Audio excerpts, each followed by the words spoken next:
Hello and welcome to this episode of Raise the Vibe with Liz. I'm your host, Liz Peterson, and today I have Mark Anthony joining me. Mark Anthony, the psychic lawyer, who is also known as the psychic explorer, is a fourth generation psychic medium who communicates with spirits. He is also a successful attorney, licensed to practice law in Florida, Washington, D.C., and before the United States Supreme Court. Mark graduated from Mercer Law School with honors, which included the study of law at Oxford University in England. He has also studied mediumship in England at the Findlay College for the Advancement of Psychic Science. He is the best-selling author of Never Letting Go and Evidence of Eternity. His highly anticipated and groundbreaking new book, The Afterlife Frequency, is coming soon. Mark appears nationwide on TV and radio. He has appeared on national TV, including the CBS hit show, The Doctors, where information he provided during a reading he conducted cracked a cold case murder. The Psychic and the Doc is co-hosted by Mark and Dr. Pat on the Transformation Talk Radio Network. He is a featured speaker at conferences, expos, and universities, which include Brown, Columbia, Harvard, and Yale. He is continuing the Mark Anthony 2020 Vision Tour online by appearing on shows worldwide, including this one. Mark, welcome to the show. Well, thank you. You know, it's funny because that press release we put out last year, but because of the pandemic, I know I'm still continuing my tour. And you know, Liz, thanks for the miracle of modern technology, we're able to do shows. And as you can see, Yes. Podcasts and radio have gone from being strictly an auditory thing to now visual as well, which I think is really great. I think it's great too. And we can reach a wider audience. We're worldwide now. It's really connecting us in a new way. I love it. Absolutely. So, and I'd like to thank you for inviting me to your show. And I love the name of it, Raise the Vibration, because that's what it's all about. Yes. Thank you, Mark. I appreciate that. So let's jump right into it. So share with us about growing up psychic. When did you first realize you had this ability?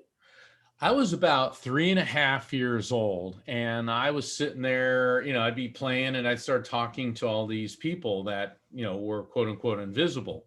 Now, the thing is, Liz, it's not unusual for small children to have quote unquote invisible friends, except that my parents could see them as well because both mom and dad were mediums. And this runs in my family for generations. You know, my dad was a Navy SEAL and a NASA engineer. My mom was a commercial illustrator. So it's not like, you know, they were, you know, had turbans and were running around, you know, waving Ouija boards at people. We were, you know, an American middle-class family, sort of. And so I started perceiving spirits at a young age. And, you know, I remember mom was kind of excited about it and dad not so much, because he was afraid that it was going to lead to some pretty scary things for me, like what happened to his own sister, who was also an extremely gifted medium. And my Aunt Marjorie, and I write about this in my last book, Evidence of Eternity, but Marjorie was a very gifted psychic medium, and she could also pick up on future events. And one day her husband, who worked at a steel mill in Pennsylvania, was getting ready to go to work. And she said, "I don't want you going." And she said, "I got this bad feeling in the pit of my stomach, and I feel that something horrible is going to happen." And she, you know, he was telling her, "Oh, stop it with that." And basically she threw a fit. And so he stayed home. Well, that day, a crane was lifting thousands of pounds of steel beams, and the cable snapped.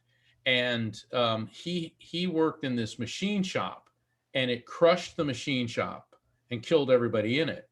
Now, he wasn't there, so it reasons to assume that she saved his life.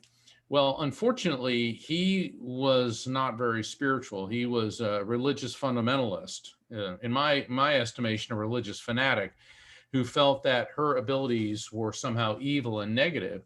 And so not long after that, he had her involuntarily committed to a mental institution where she was forcibly subjected to electroshock therapy for a period of 6 months. And after that, and this is years before I was born, but I'd heard it from several people in the family, and she never talked about the future or seeing spirits again. Yeah, I And bet. so when I was a child and I started talking about this, my father was afraid for me.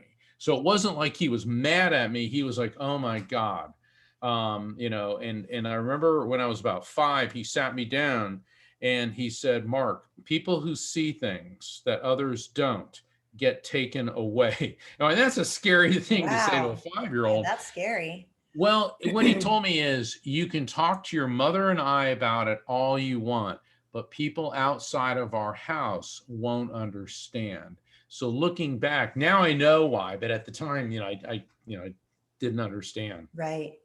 Gosh, that's amazing. And it's only a 50-year time difference how far we've come along in that, right? Even Well, though there's still a lot, it's really shifted.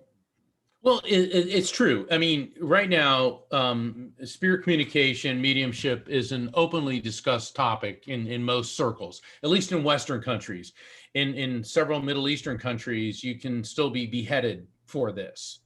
I know a couple of years ago in Saudi Arabia, the method of execution there is beheading, and something like it was almost like 120 people that year had been beheaded. A third of them for sorcery.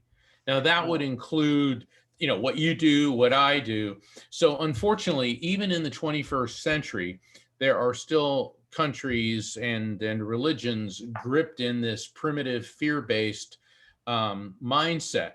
And what people need to understand is that the ability to communicate with spirits is in no way evil. It's simply a sensitivity to frequency. That's what I was saying about your show, raise the vibration. It's when we raise our brain wave frequency, to a higher vibration, the other side, and what I call it, that's another dimension. And the title of my new book, The Afterlife Frequency, explains how you raise your brainwave frequency to align with the afterlife frequency. And that's the crux of spirit communication. Wow, that's fantastic. Can you unwrap that a little bit more for our listeners? Absolutely. That's what I started in my book, Evidence of Eternity, is bridging the gap between the spiritual and the scientific. And in the afterlife frequency, don't expect a dry treatise. This book educates and entertains. It reads like a juicy novel. And you know what it is, Liz? When I was in law school, how many boring books did I have to trudge through? The practice of law, you're sitting there reading these statutes and these Supreme Court opinions by people who like to pontificate and go on and on. And so I always said that if I ever write a book, now I've written 3, I'm going to make sure that nobody is stuck in a tar pit of boredom. So I want to be able to explain complex concepts and then make it move with driving, riveting, true stories to illustrate it. So think of our world as AM radio. Think of the other side as FM radio. Both systems use frequency and vibration. Okay. AM radio has a lower frequency, but it's like higher amplitude and greater distance between the wavelengths, but it vibrates at a lower frequency. FM frequency vibrates much higher. We know from quantum physics that there is no energy. There is no matter. There's only energy, that everything is energy, which vibrates at different frequencies. And so when somebody dies, your soul, which in my new book I term the electromagnetic soul, because our brain has an electromagnetic field. I love that. And yeah, and that's what we really are. We are eternal electromagnetic energy, which is pure consciousness. And so think of your soul as a drop of water. And when you die, it leaves your brain and plunges into this eternal sea of consciousness. So we leave this lower, slower material world vibration, and then we ascend into the higher frequency of the other side. And so that spirit communication is when the lower vibration and the higher vibration intersect. And we have examples of this all the time. You ever been on your phone and all of a sudden you pick up interference or static? Yeah. Ever been driving in your car down the highway and you're listening to a radio station and all of a sudden another one overlaps it? These things happen all the time, not just to our human-made technology, but also to us as spiritual beings who are able to communicate with other spiritual beings. Yes. Oh, I love that. I'm an energy worker. So I work with the aura and the chakras and our energy bodies, right? So can you dive into that a little bit more and the connection between our physical consciousness, the greater consciousness, and then how you bridge that in spirit communication? Well, all right, let me back up a bit. All right. What exactly do you want me to talk about first? Okay, because that was a good question, but there's a lot there. All of it. Just unwrap it from start to finish. Well, when I was talking about our soul being like a drop of water plunging into the eternal sea of consciousness, let's take that. Let's go with that first. I call the other side, yes, it's the other side dimension, and the afterlife frequency is part of that dimension. And we've all heard the expression that we're all interconnected. You get this a lot in New Age. Oh, we're all interconnected. Okay. And people fling this around and all that. But when you start looking at it from a physics standpoint, is that everything we know is made of molecules. Molecules in turn are made of atoms. Atoms are made of smaller particles, electrons, protons, and neutrons. And those, thanks to quantum physics, we know are made of particles known as quanta. That's where quantum physics comes from. And on a subatomic level, everything is made of a quantum of electromagnetic energy. So that means you, me, the air we're breathing, the radio waves the show is being transmitted on, the light from the sun, the water in the ocean, the stars themselves are all composed on a subatomic level of the same form of energy. Ergo, everything is energetically interconnected. Now, in our brain, we have this electromagnetic field. All right, in matters of faith, it's known as a soul or a spirit. In the realm of philosophy, psychology, and science, it's called consciousness. In the realm of physics, it's referred to as quantum consciousness.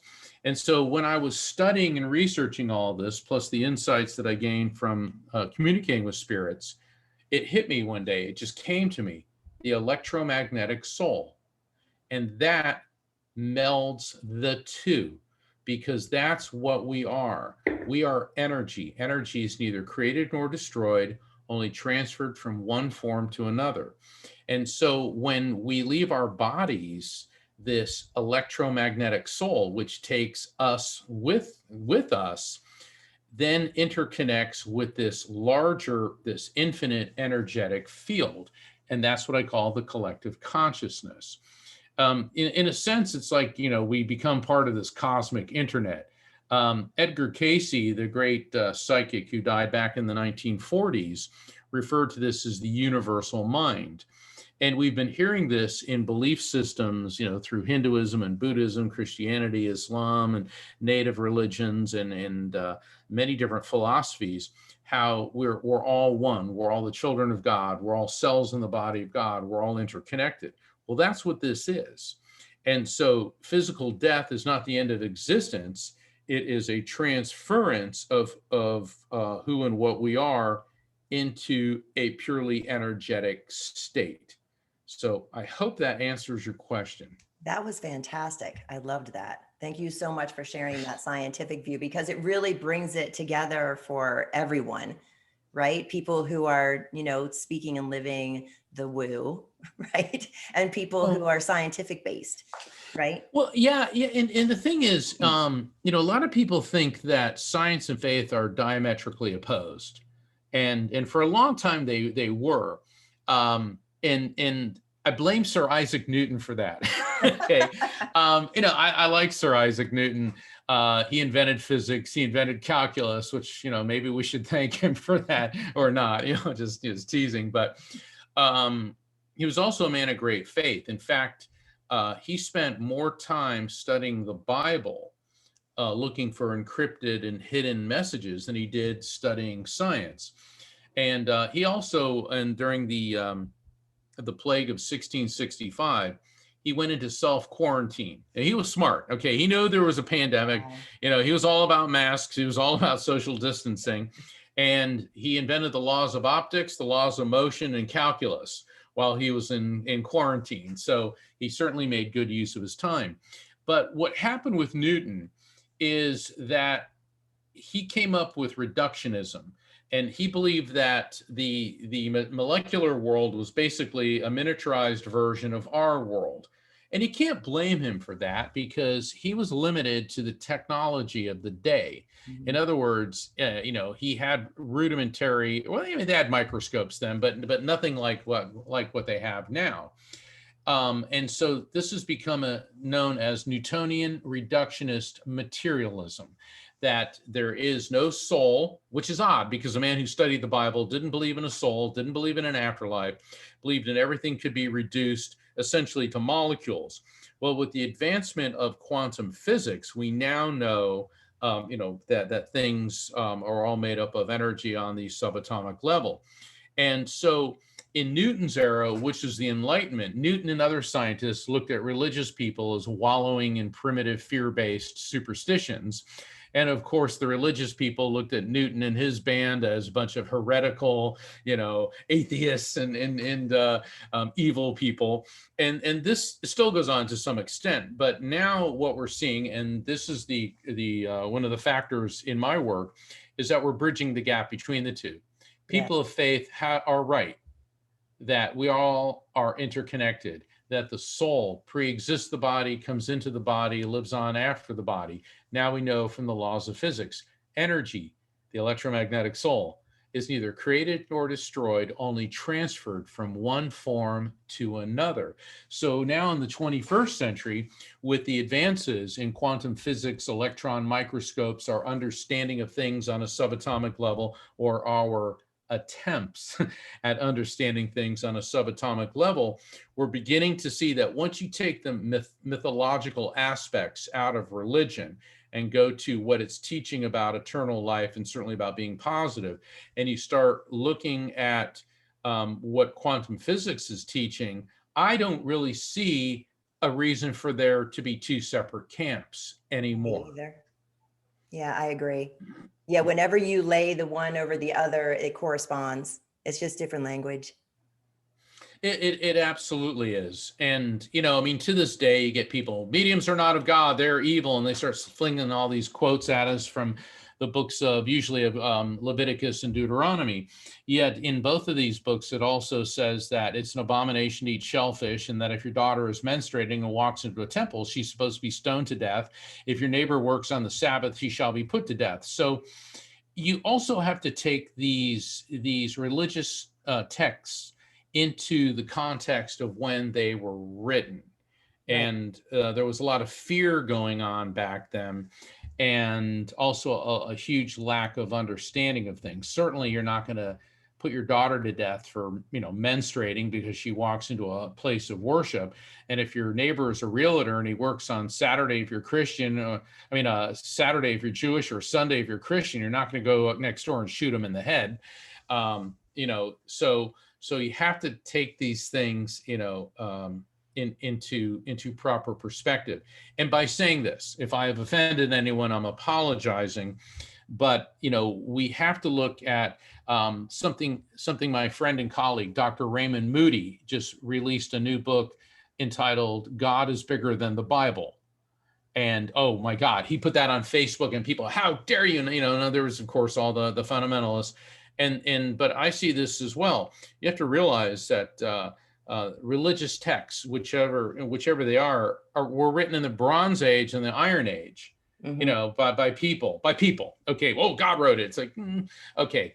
So if we could get into a time machine and go back in time with a flashlight and flash these people they be called a messenger of God or God itself or whatever. So, we need to take all this into proper perspective.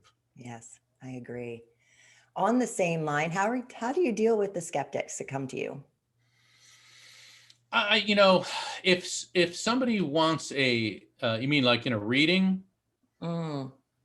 Well, anything, like if you're posting on social media or if you're speaking to a group or something like that, and somebody says something to you, how do you handle those occurrences? You know what, everybody, this is the United States of America, for good or for bad. Okay. And I know, but I've traveled all over the world. I've been in communist dictatorships, fascist dictatorships, absolute monarchies. I've been in countries that were, the government didn't even really control the country. But we have rights. We have a right of free speech, a right of belief, of assembly, the right to vote. Everybody has their right to free speech. That being said, social media gives cowards the opportunity to become bullies. And a lot of people that write horrible things on social media would never have the courage to say it to your face. Yes, I was just talking about this yesterday. So yeah, so people who get all mired into the negativity and, yo, you can't do this and blah blah blah, that's their opinion. I certainly have my opinions about their belief system, so I don't really waste my time with that. I know that what I'm doing is real, because the information that's transmitted to me from spirits, I simply can't make this up. Right. And then there's the religious fanatics who say it's a demon impersonating your loved one. Okay, so a demon's going to come through and tell you that they love you, that they bring messages of love, healing, resolution. They may point out some health issues that you've got, recommend some healing, and give you an understanding that life is eternal and that the teachings of Jesus about eternal life, not to mention those of Krishna and all the other great spiritual teachers, are true. Somehow that just doesn't seem all demonic to me. No. I love that. All right, let's segue into spirit. So you're talking about the energetic body. So that energetic body becomes new form in the afterlife. Let's talk about that and how you see it, feel it, and hear it. Well, I differ with a lot of my colleagues in the mediumistic world. They talk about the spirit body. Spirits are pure energy, so they're not just invisible humans that essentially look like us. That being said, is what spirits do as a pure energy field. They emit waves of frequency to me, or to a medium, or to all of us. Just some people are better at this than others.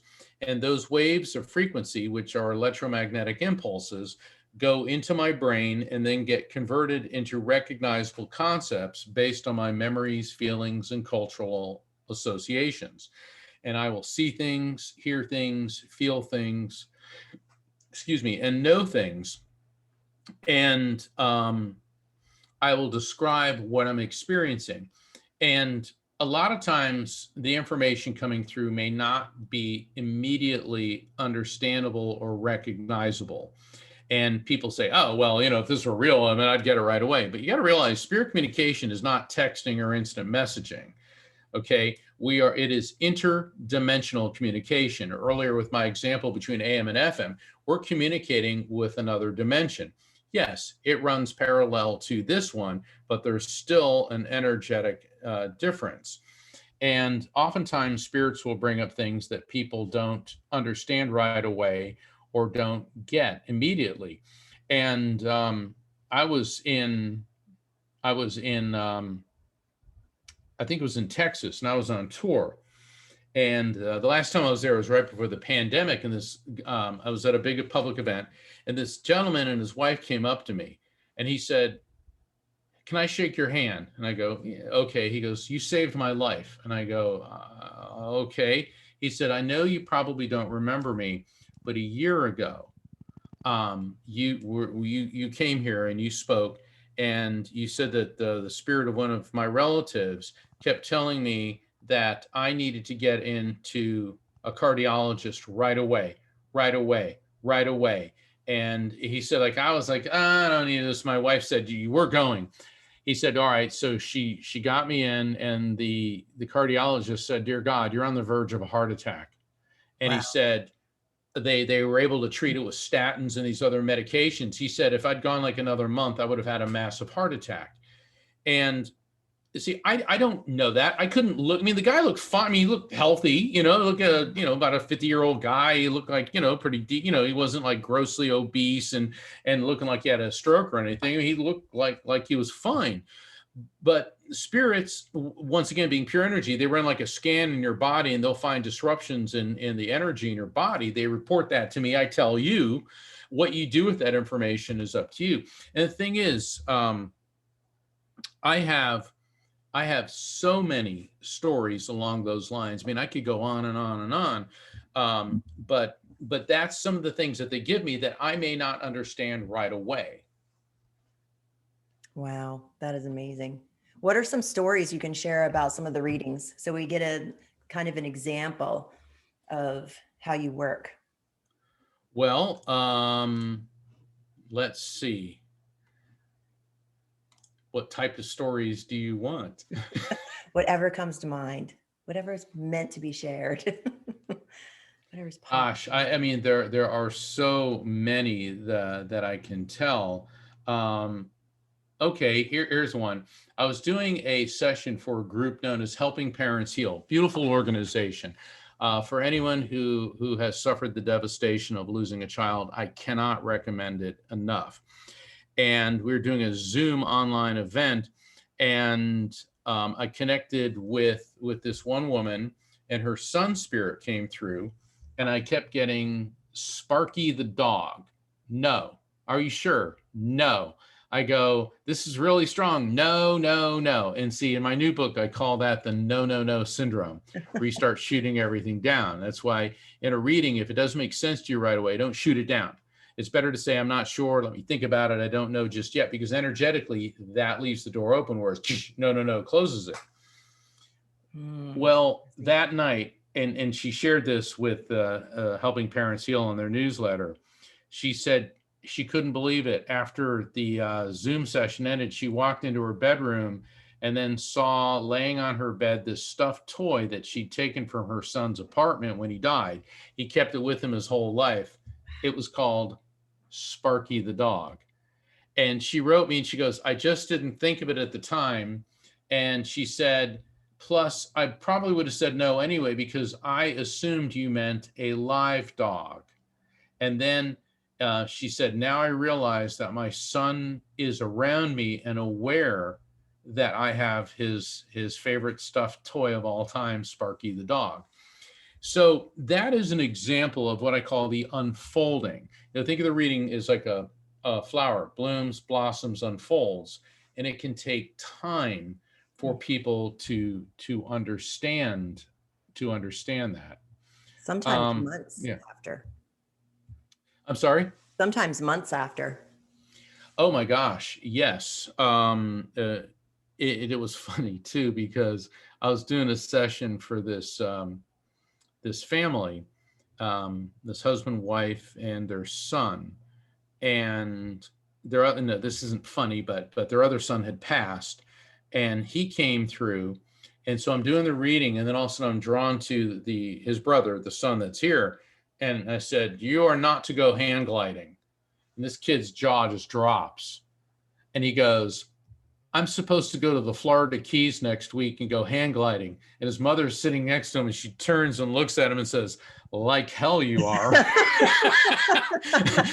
and the kid goes, I'm not going now. And I said, well, you can go to the Keys, but just don't go hand gliding, And, I don't mean to laugh, but I mean, when something like that comes up, and that's what I call spirit intervention.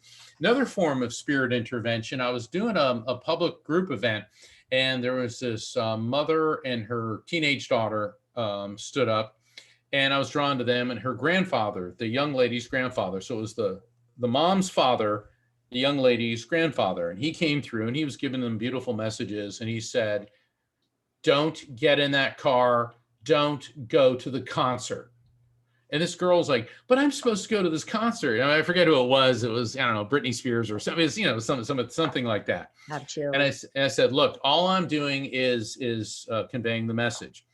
A year later, I'm doing another event, and it's so funny because, like, it seems like years later, because I'm on tour, and then I go to some of the same venues, and this lady and her daughter come up and they say, you probably don't remember us, but a year ago you told my daughter, don't go to the concert, don't get in that car. And I'm like, yeah, I remember something like that, because I do a lot of readings. Mm-hmm. And the girl said, I'm so glad that you told me that, because I called my friends and I said, look, I saw the psychic and he said that I'm not supposed to go with you. And they go, why? He said something about the car. So my friends were like really freaked out, and they were driving on the interstate, but they were going slow because they're like, okay, the psychic says something will happen. All of a sudden, there was some debris in the road. They got 4 flat tires. They ran over something and they got 4 blowouts. And they said, there we were, stranded for hours. Now, nobody got hurt, but of course they missed the concert. I mean, what are the odds? What are the chances of 4 flat tires at the same time? And what I'm figuring is like a bag of nails or something must have fallen off some truck, because, it was on the highway. It was on I-95 in Florida. And that's, that's a very heavily trafficked, well, all the interstates are, but the thing is, if I hadn't told her that, she would have gone. And if I hadn't told her that, they probably would have been going 75, 80 miles an hour. Now, all of a sudden you get 4 blowouts when you're going at high speed. This could have been a horrible tragedy. Right. So Liz, what I call this is spirit intervention, which is a new chapter in my book, The Afterlife Frequency. And spirits can see past, present, and future. That's once again a quantum concept. And this is where they intervene to head off at the past a dangerous or potentially dangerous situation. So those are some examples from readings. I love that. And I love your terms, spirit intervention, interdimensional communication. I love these. Can you share something else from your new book for us? Because I'm dying to get a sneak peek into it. Well, I know I don't want to give away all the good stuff. It took, what it is, I've been researching this for years, and I have created a lot of new terminology like the electromagnetic soul. Interdimensional communication was a term I first introduced in my book, Evidence of Eternity. So I'm expanding on that. But the afterlife frequency is not Evidence of Eternity Part 2. It stands on its own. And because I believe it's important for people to understand, and this is from the new book, that there is a logical reason for everything. Think about it like this, Liz. Since the dawn of human history, people have reported after-death communication, contact with spirits, whether it's through a medium like me, or whether it's a visitation where they come to you in a dream, or a near-death experience, a deathbed vision, an out-of-body experience. And this isn't hocus pocus or magic. There is a logical, rational explanation for all of it. And I believe it all can be explained through quantum physics. Now, there may be some aspects of this that we don't yet understand. And getting back to what you said, how do I deal with skeptics? They'll say, oh, this book is just pseudoscience. Oh, this is just fantasy. Well, that's their opinion, because pseudoscience. Tell me, if you try to explain to somebody in the year 1920 about a microwave oven, what would they say to you? We think of microwaves all the time. He's like, oh, I need to heat up a cup of water and make some tea. So I press a button and, magically a minute later, water is boiling. Okay. Really? Right. Yeah. Let alone cell phones. I remember, being a kid watching the old Star Trek series in syndication, Kirk Enterprise and all that. Remember when flip phones were out there? You got to realize, that the people who designed those must have been Trekkies, okay? Because totally. Oh my gosh, that's so funny. Well, that was the science fiction Yep. of the 1960s, which became a reality. I guess cell phones started becoming popular, in the late 80s, definitely in the 90s, everybody had them. Yep. But what is oftentimes science fiction becomes science fact. I mean, if you look at the novels of Jules Verne, writing about 20,000 Leagues Under the Sea, essentially a submarine. He wrote about travel to the moon. Those were science fiction stories in the late 19th century, yet within a century, actually much less than that, of him writing those, we had nuclear submarines and humans had been to the moon. Right. Yeah. So when people say, oh, you can't talk to spirits, it's like, yeah, explain a microwave oven to somebody in the year 1920. I love that. So let's dive into your mediumship a little bit more. So when spirit speaks to you, how do you hear them? I see them, hear them, feel them. I taste things. I experience sensations. Initially, when a spirit connects with me, first I'll get his or her gender. Then I'll get an idea generally of the relationship to you. So if somebody's on your level, Liz, that'd be your generation, like a brother, sister, cousin, spouse, friend. Below your level, child, niece, nephew. Above your level, parent, aunt, uncle, so on and so forth. Then they'll start transmitting to me usually how they died. This is how they work with me. I'll start feeling sensations throughout my body. Then once that's established, then they're going to start transmitting to me all types of things. That's where I'll see things, hear things, feel things, know things. And I mean, some of the stuff that comes out is very, very fascinating. I was doing a session for this this woman, and her father came through, and I kept seeing from Disney's Snow White, I kept seeing the dwarf Grumpy. And this was in a what I call a light circle. It's like where I do a session for 10 people. So that way I can make sure everybody gets a reading. And I'm like, I know this sounds weird, but Grumpy? And she looks at me and her eyes go like this. So that's always a good sign during her reading. I go, what's up with Grumpy? She goes, I have a Grumpy collection. I'm like, a what? She goes, I collect Grumpies. And somebody in the group goes, is that really a thing? She goes, yeah. She goes, I like, for some reason, I like the dwarf Grumpy, and I collect all these little figurines. All right. Now, for the skeptics and the cynics that say that, oh, you're cold reading, really? So I'm gonna look at somebody and fling out the dwarf Grumpy, hoping to get a hit. Right. I love that. That's really fun. That's a fun story. How about good and bad spirit? You know, I don't believe in evil spirits. I certainly, though, have connected with people who did really horrible things when they were here. Mm-hmm. In my first book, Never Letting Go, I was honored to do a reading for this woman whose little boy had been kidnapped, raped, and murdered by a serial killer. And I know it was just, and so I'm doing the reading for her, and her mother came through, and then the boy came through, and it was beautiful, the stuff he was giving me. And he made some comment about how corny the license plate was. And I go, and she goes, oh my God. She said, his name was Junie Rios Martinez.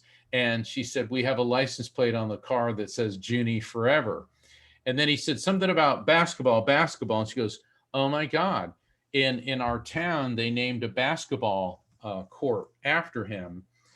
And wow. Then the energy shifted and somebody else entered the reading. Now, I didn't realize that the killer had been put to death.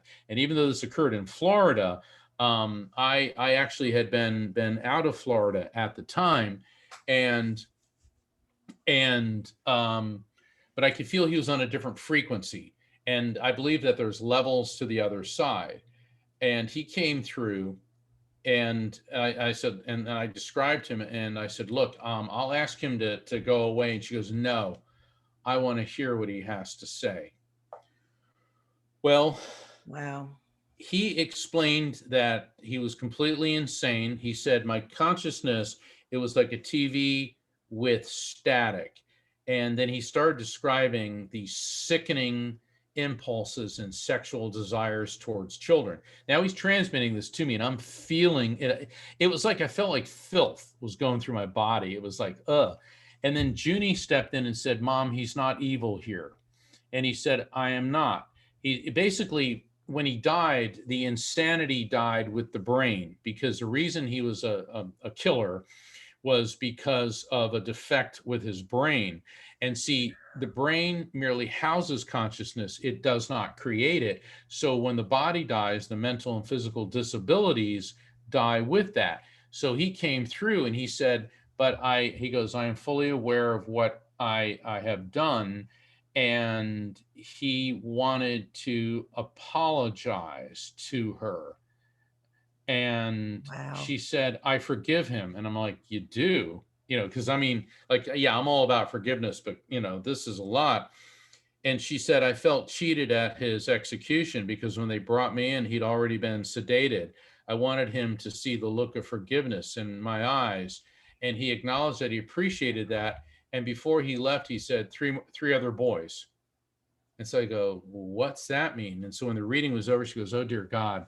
She goes, Mark, this is not public knowledge, but the police told me that they believed that he was involved, that he was a serial killer, and that he was involved in the murders of other young boys.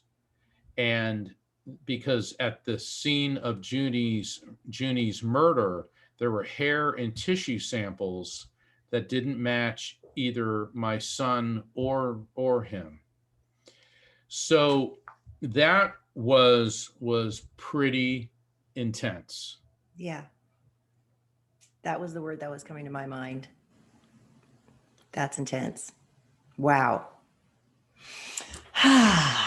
Shake that one off. Well, all right. All right. I'll give you a happier story.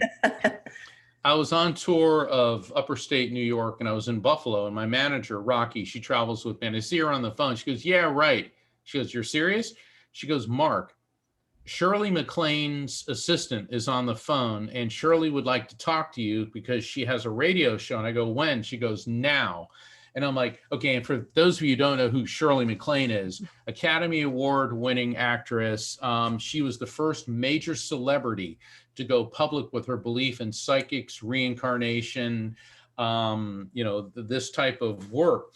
And for years, she had a radio show called Independent Expressions. Well, I was supposed to be a 20-minute interview, and apparently she enjoyed talking to me so much. She had me on the phone for 2 hours and 40 minutes. Because she goes, Mark, do you mind if we go longer? And I'm like, are you kidding me? I mean, it's amazing. Like, it was such an honor to talk to her. And so we were talking about Albert Einstein, and she said, well, and at the time Stephen Hawking was still alive, and she said, well, I was in Stephen's office. I'm like, Stephen Hawking? So it turned into me like asking her questions, And she said, yeah, so I'm in Stephen Hawking's office, and behind him on the wall are two pictures, one of Albert Einstein and one of Marilyn Monroe. Oh, and she goes, Stephen, I get Einstein, but why Marilyn Monroe? And then she imitates and goes, because her curves are more beautiful than a quantum singularity. and I go, I wonder what Marilyn would think about that. And she goes, well, you're the medium. You tell me. Boom. Talk about pressure. Right. And all of a sudden, Marilyn Monroe's spirit comes through. Wow. Okay. And it dawns on me that I am talking to Shirley MacLaine while now communicating with the spirit of Marilyn Monroe. And Shirley said, did she kill herself? And Marilyn said, no, I did not. I couldn't take it anymore. It was too much. And I was always jealous of you, Marilyn, because you could glide through a crowd with such elegance, while I always felt garish and out of place. And she said, and thank you, Shirley. Thank you for making the right decision. And Shirley said, I really needed to hear that. And I said, what's going on? She said, back in those days, the studio used to play Marilyn and I off against each other. And we were both up for many of the same roles.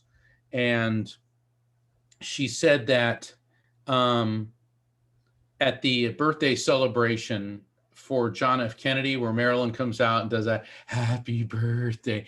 Well, Marilyn was thrown a fit backstage and didn't want to wear the costume. I mean, that beautiful dress. Mm-hmm. And then I said, well, and Shirley goes, well, I was there that night. I go, you were? She goes, Mark, I was part of the Rat Pack. And I'm like, oh my God.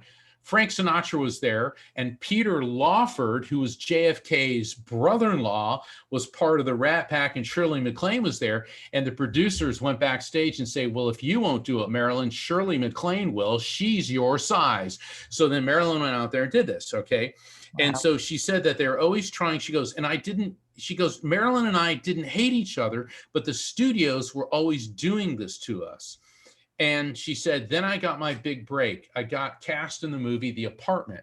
And so there I was, she goes, so months later, I'm on the red carpet event in Hollywood for The Apartment. And Marilyn Monroe shows up wearing a full-length fur coat to the premiere. And she goes, and it was really kind of hot that night. And we're all like, God, what's with Marilyn wearing the full-length fur coat?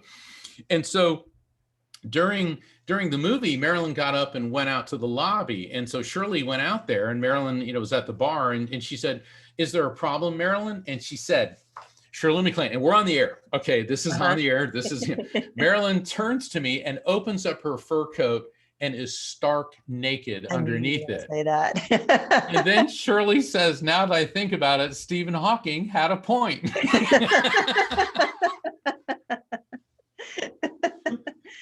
Wow. But that was one of the greatest honors of my life, was being able to do that. And I've done readings for celebrities, and other very famous people have come through, and I could sit here all day and tell those stories.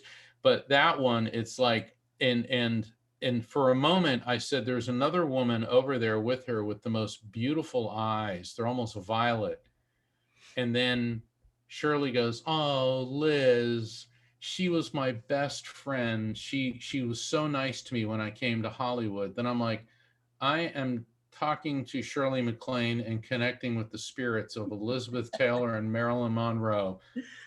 I don't think I'm going to top this one. No, that is amazing. God, thanks for sharing that. That's fantastic. I love it.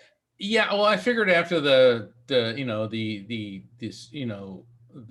connection with the serial killer.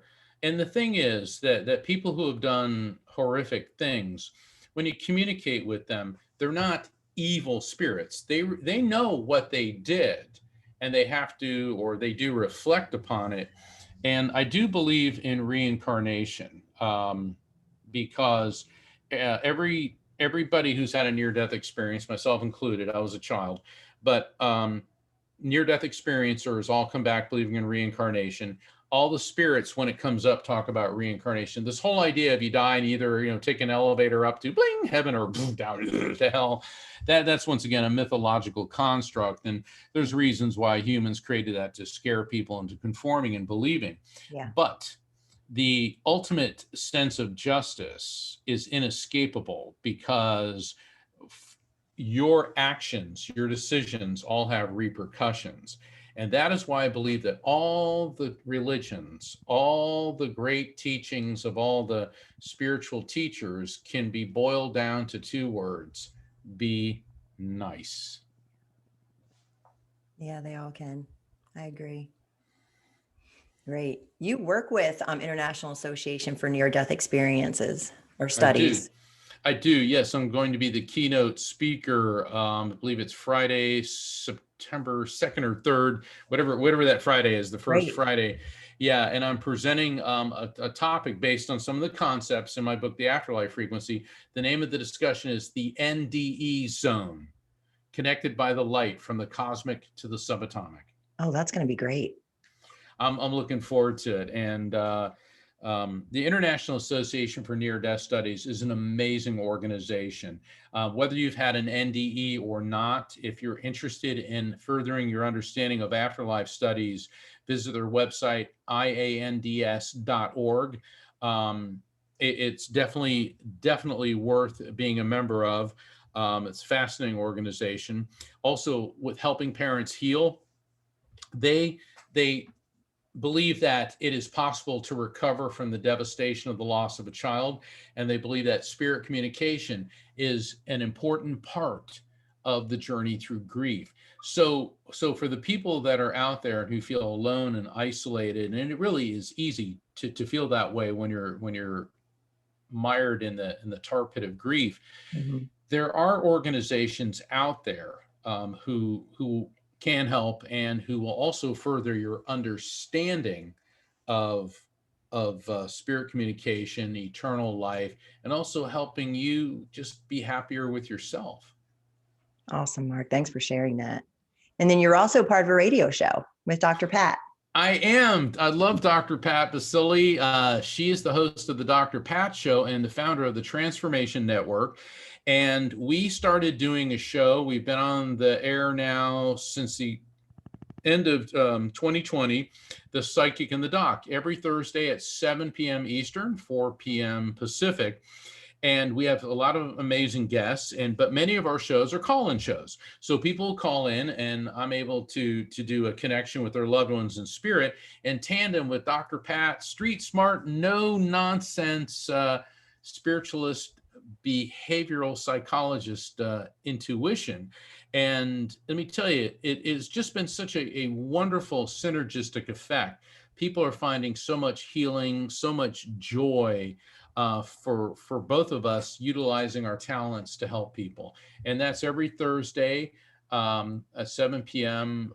Eastern, 4 p.m. Pacific. And if people want to find out about my show, how to sign up for my newsletter, please do. Mhm. And booking a session with me, my website is afterlifefrequency.com, just like my new book, the afterlifefrequency.com. Awesome. Yeah, you guys, everybody go listen. It's a great show. I've listened to it several times. I really enjoy it. Yeah, thanks for doing Oh, it. you should call in sometime. Oh, that would be fun. I'd love that. So let's see. So going back to your talk with Shirley MacLaine, which was amazing, by the way. So how did you bridge lawyer to psychic medium? I'm Well, curious. yeah, as I explained at the beginning of the show, I was born as a psychic medium, and I was raised in my dad's family was Baptist, but in those days, he married a Catholic, my mom. Okay, and he actually, before my grandfather, who was from Italy, he had to ask for my mother's hand in marriage. And my grandfather was like, so what the religion are you? And he goes, well, I'm Baptist. He goes, Baptist. If you want to marry my genie, you must have become a Catholic. And my dad's like, what? Because he was a Navy SEAL. And he was like, yeah. But he loved my mom so much, he did it. And it's funny because my roommate in law school was Jewish. We were talking about, and I'll never forget my roommate saying, being Catholic's like being Jewish. It's such a hassle that unless you're born it, don't do it. But be that as it may, I was raised in the Catholic faith, and I did go to Catholic school, and I was very drawn to the spiritual, and I thought that I really considered going into the clergy. But as I started getting older, it was like too many rules and regulations and the celibacy thing and all that. And so I decided to go into law instead, which certainly, doesn't have too many rules and regulations. But I enjoyed the practice of law. I've always enjoyed helping people. I enjoyed public presentations. I was a trial attorney. But it got to the point where it was time to fully embrace this and embark on this path. And life is like a river. You have to flow with it, not against it. And the time was ready, and that's what I did. Wow. So what did that look like for you, like coming out of the mediumship closet? It was not easy. And I remember when I was in England, my mentors there said that, Mark, you're going to lose all of your friends, but never mind, you'll make new friends like you. True. And well, it's true because a lot of people don't understand. And certainly there were people in my life who have, stood by me, but I did see how a lot of people went by the wayside. And, they're on their journey and their spiritual path, and all I can say is I wish them well. And we occasionally talk and things are fine, but it was time for me to embark on this path. And what had happened is my mother died unexpectedly, and this is a whole long story, but I'll give you the short part of it. About 2 weeks after she passed, I was so depressed, and I was coming back from court, and I was heading to my law firm. I was a senior partner in a law firm. Okay, so walking around saying I see dead people wasn't exactly winning me popularity contests. And I was so overcome with grief that I pulled over into the parking lot of this little strip mall, and I'm sitting there. And I was all alone in my car, or so I thought. And all of a sudden, this flash of light, I'm not sure if it was in my head or in the car, because everything just flashed. And I turned to the passenger side, and I saw, and I can still see this clearly in my mind's eye, I saw my mother's silhouette in a silver white light. And her voice filled my head. And I will never forget this. Mark, you have been given the gift of mediumship so that you would not be crushed by grief, but now you must help those who are suffering with theirs.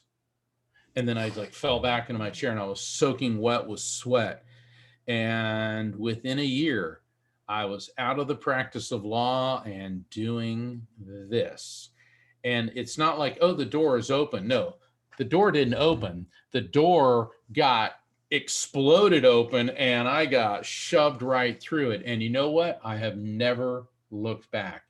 And so I look at my background as an attorney. It gave me credentials and a skill set, a means of explaining things. I'm also taken more credibly in scientific circles. And so I look at that. Everything that happens to us appears to happen for a reason. And so I still appear on many shows as a legal analyst. I become the media's go-to guy when the paranormal and the legal system collide, and there's a lot of topics along those lines. So I still keep up on law and do commentating on that. But the focus of my life is to help people understand that God exists. Heaven exists. Our soul is an immortal living spirit. We can communicate with those souls, and we will be reunited with our loved ones when it is our time to cross into the light. And that's why I'm here. I love that, Mark. That's amazing. Is there anything else you would like to leave our listeners with today? Just that if you want to find out more about my work, my upcoming new book, you can reserve a copy. It's going to be released October 5th. My website is afterlifefrequency.com. And I do invite all of you to sign up for my website by visiting afterlifefrequency.com. You can also, when you're on my newsletter, you'll find out about upcoming episodes of The Psychic and the Doc. You can call in. And also on my website, there's a free grief management resource section. There's many different coping strategies and things for those of you who are suffering with the loss of a loved one. And that's all on my website, afterlifefrequency.com. Awesome. Mark Anthony, everybody, go check him out. Mark, thank you so much for being on the show. This has been so fun. What a great conversation. Listeners are going to love this. Awesome. Sweet. And thank you everyone for joining me today. Again, my name is Liz Peterson, and this is Raise the Vibe with Liz. And you can find me on Instagram, Facebook, and YouTube, and my website, liz'shealingtouch.com.